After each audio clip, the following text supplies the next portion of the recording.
Dear students, through coming illustration we will learn how to find magnetic field between plates of a moving charge capacitor. अगर कोई parallel plate capacitor, charge capacitor, उसकी plates अगर move कर रही हैं तो उनकी प्लेट्स के बीच में मैग्नेटिक फील्ड कैसे कैलकुलेट करें, ये लर्न करने जा रहे हैं हम लोग कमिंग इलस्ट्रेशन के थ्रू। तो चलते हैं इलस्ट्रेशन पार्ट में।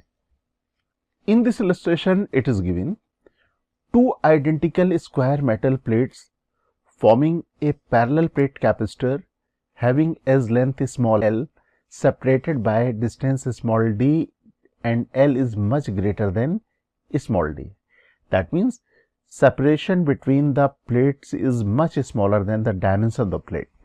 हम लोग इस कैपेसिटर को एक आइडियल कैपेसिटर की तरह से ट्रीट कर सकते हैं और आइडियल कैपेसिटर्स में हम लोगों को मालूम है प्लेट्स को हम लोग इनफाइनाइट लेंथ प्लेट कंसीडर कर सकते हैं। In next part of the question, it is given the capacitor is charged to the potential capital V and it is made to move with the constant velocity small v directed along one of its edge. Capacitor को हमने potential V में charge किया, that means capacitor की plate charge हो गई।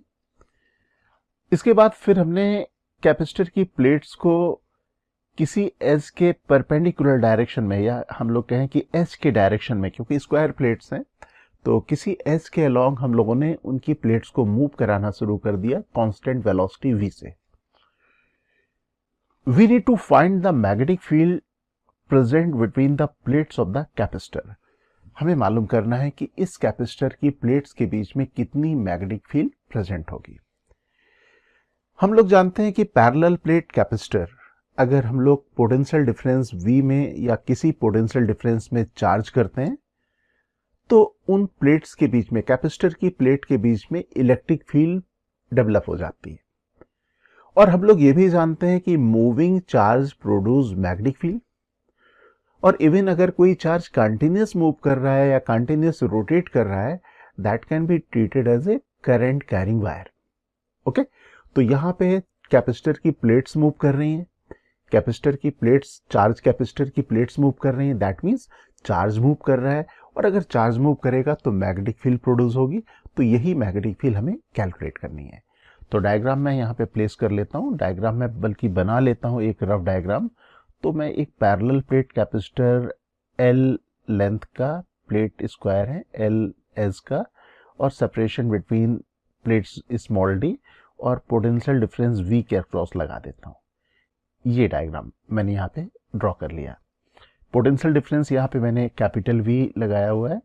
ये to dimensional view हम लोग यहाँ पे देख रहे हैं। चार्ज कैपेसिटर है, चार्ज कैपेसिटर में जो भी चार्ज आएगा that will be on the inner facing surface. तो upper plate is positive and lower plate is negative. Separation is small d, और हम लोग यहाँ पे मूव कर रहे हैं प्लेट ऑफ द कैपेसिटर को इस एज के पैरेलल कांस्टेंट वेलोसिटी v से। We are also considering the plane of the screen is XY plane. Screen का प्लेन XY प्लेन है और Z axis is perpendicular to the screen and towards you. ये हमारे पास Z axis है। First of all, let us calculate charge in the capacitor. Charge in the capacitor is equal to Q equal to CV. So we can write expression for the charge of the capacitor Q equal to CV. Okay, and this is the parallel plate capacitor. That means C should be equal to epsilon naught A divided by D. Plates के बीच में हमें question में कुछ भी given नहीं है कि कोई भी मटेरियल हम लोगों ने इंसर्ट किया है, तो हम लोग यहाँ पे कंसीडर कर लेंगे कि this is the air capacitor. और अगर एयर कैपेसिटर है तो capacitance we can write epsilon naught A divided by D. A is the facing area of the capacitor plate. This is equal to L square. So here we can write epsilon naught L square divided by D multiplied by capital V. Okay, rearrange कर लेते हैं तो ये मेरे पास आ जाएगा charge in the capacitor, और ये charge हमें मालूम है कैपेसिटर की फेसिंग प्लेट में आएगा। Upper plate is positive and lower plate is negative. Okay, और ये जो चार्ज है, because we are considering this capacitor as a ideal capacitor, और आइडियल कैपेसिटर है तो चार्ज यहाँ पे प्लेट्स में यूनिफॉर्मली फेसिंग सरफेस में डिस्ट्रीब्यूट हो जाएगा। We can find the surface charge density, magnitude of the surface charge density calculate कर लें, क्योंकि upper plate is having the positive charge and lower plate is having the negative charge. That means surface charge density is equal to this charge, हम लोग यहाँ पे diagram में देख सकते हैं कि जो चार्ज होगा इसकी फेसिंग सरफेस में आएगा और ये एरिया होगा L multiplied by L, total charge is capital Q। तो यहाँ पे हम लोग magnitude of the charge density calculate कर रहे हैं, that mean sigma is equal to Q divided by L square. This is the surface charge density. Okay, अब surface charge density तो हमने कैलकुलेट कर ली, ये चार्ज मूव कर रहा है। तो अगर कोई सेक्शन हम लोग यहाँ पे अगर कंसीडर करें, सपोज कोई ऑब्जर्वर यहाँ पे खड़ा हुआ किसी सेक्शन को ऑब्जर्व कर रहा है, सपोज एक स्मॉल सेक्शन को ऑब्जर्व कर रहा है, तो इस स्मॉल सेक्शन से चार्ज लगातार मूव कर रहा है and we know rate of flow of the charge is the current, that means we can find the equivalent current because of the motion of the plate. जो plate move करेंगी उस motion की वजह से हम लोग यहाँ पे कैलकुलेट कर सकते हैं इक्विवेलेंट करंट। ओके, यहाँ पे मैंने सरफेस चार्ज डेंसिटी कैलकुलेट कर ली, क्योंकि अगर मैंने यहाँ पे वैल्यू रखी तो L स्क्वायर यहाँ पे कैंसिल हो गया, तो ये मेरे पास सरफेस चार्ज डेंसिटी आ गई। तो यहाँ पे मैं बात कर रहा था इक्विवेलेंट करंट कैसे कैलकुलेट करें, तो यहाँ पे मैंने एक छोटा सा एलिमेंटल स्ट्रिप ले लिया। Suppose this strip is having charge dq and thickness of the strip is dx and this is having charge dq. Now dq charge will move through length dx in time dt, we can say. That means equivalent current due to motion of the plate will be equal to dq by dt. हम लोग यहाँ पे लिख सकते हैं expression current के लिए dq by dt. Okay, and dq की वैल्यू हो जाएगी surface charge density sigma multiplied by area of the strip, and this area of the strip is equal to small l multiplied by dx. इसका इस strip का area, the length of the strip is l and thickness is dx, that means area is equal to l multiplied by dx and surface charge density is sigma, so dq is equal to sigma multiplied by l multiplied by dx.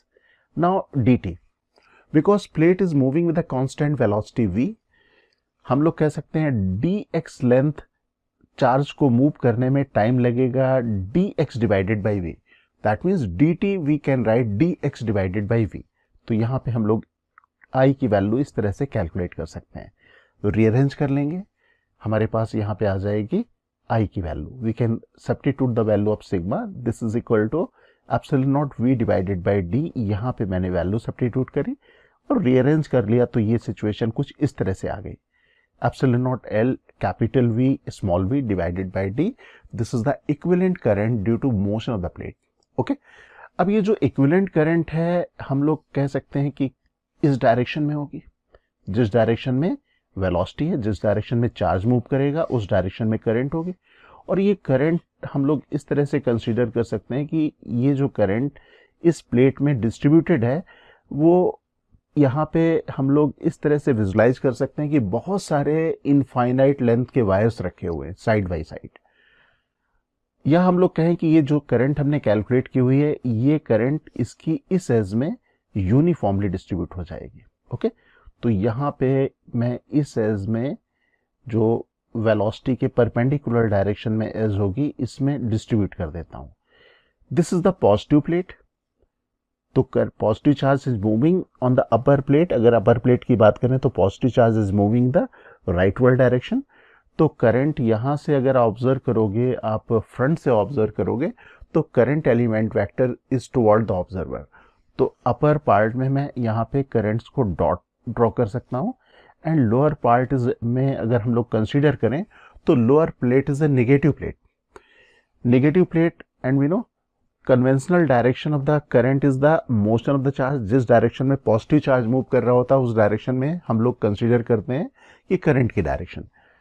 तो negative charge move कर रहा है in the rightward direction, तो current की direction हम लोग इसके opposite direction में मान सकते हैं। That means if observer is observing from this side, यहां से कोई ऑब्जर्वर ऑब्जर्व कर रहा है तो अपर प्लेट में करंट की direction like this and lower plate में करंट की डायरेक्शन यहाँ पे। Upper plate is positive, positive charge के मोशन की डायरेक्शन में करंट, और ये लोअर प्लेट इज नेगेटिव, तो लोअर प्लेट में मोशन ऑफ द प्लेट के अपोजिट डायरेक्शन में करंट। तो इस तरह से हम लोग कंसीडर कर सकते हैं कि करंट का फ्लो ऐसे होगा। तो मैं यहाँ पे ड्रॉ भी कर देता हूँ I and this is I. Okay, अब करंट इस लेंथ में डिस्ट्रीब्यूट हो जाएगी। अगर करंट इस लेंथ में डिस्ट्रीब्यूट हो जाएगी तो we can find the linear current density. तो ये सिचुएशन एग्जैक्टली उस टाइप की सिचुएशन से आप कंपेयर कर सकते हो जैसा हम लोगों ने थ्योरी में लर्न किया था कि इनफाइनाइट लेंथ की करंट कैरिंग प्लेट्स अगर हो तो उनके पास में मैग्नेटिक फील्ड कैसे कैलकुलेट करें। तो we can consider we have the two infinite length current carrying plates जो एक दूसरे के पैरेलल हैं। ओके, यहाँ पे अगर मैग्नेटिक फील्ड की बात करें तो मैग्नेटिक फील्ड यहाँ पे डॉट है। राइट हैंड रूल से अगर मैग्नेटिक फील्ड देखोगे तो मैग्नेटिक फील्ड की डायरेक्शन आएगी into the plane of the screen. Okay, और यहाँ पे भी राइट हैंड रूल अगर आप लगाओगे लोअर प्लेट में तो मैग्नेटिक फील्ड की डायरेक्शन आएगी into the plane of the screen, that means इस एज के पैरेलल। इसका टू डायमेंशनल व्यू बना लेते हैं, कुछ इस तरह से आएगी। अगर ऑब्जर्वर देखेगा फ्रंट से तो this side is the dot and this side is a cross. और मैग्नेटिक फील्ड की डायरेक्शन देखने के लिए राइट हैंड रूल अपर प्लेट के लिए देखें तो फ्रॉम लेफ्ट टू राइट, और अगर लोअर प्लेट का देखें again left to right, then direction of the magnetic field will be like this. This is the direction of the magnetic field. Okay, अब magnetic field की direction तो मालूम कर ली और आप यहाँ पे आप इसे कंपेयर कर सकते हो। ये सिचुएशन एग्जैक्टली वो सिचुएशन हो गई जैसे हमारे पास इनफाइनाइट लेंथ की जो करंट कैरिंग प्लेट्स होती थी उनकी मैग्नेटिक फील्ड कैलकुलेट करने की। तो वहाँ पे हमें जरूरत पड़ती है linear current density. Linear current density is the current divided by length over which current is distributed. तो जे से हम लोग इसको रिप्रेजेंट कर दें तो ये linear current density J is equal to I divided by L हो जाएगी। I की वैल्यू हम लोगों ने कैलकुलेट की हुई है, we have calculated the value of I। This is epsilon naught L capital V divided by small d, we can substitute here.